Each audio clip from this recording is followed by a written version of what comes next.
Yan mga ka-travel, nandito na naman ako sa may Port Anilao, yan o. Port Anilao. Ako yung nag-ride uli papunta dito. Mula dun sa amin Dumantay 38 minutes ang takbo. Hindi naman mabilis ang takbo dito sa may Mabini, gawa ng mabuhangin yung kalsada.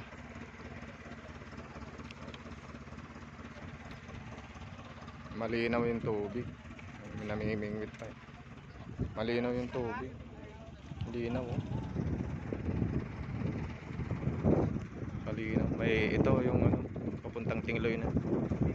Gahanda na.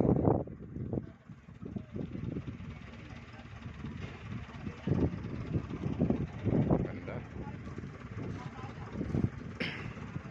Malamig yung hangin.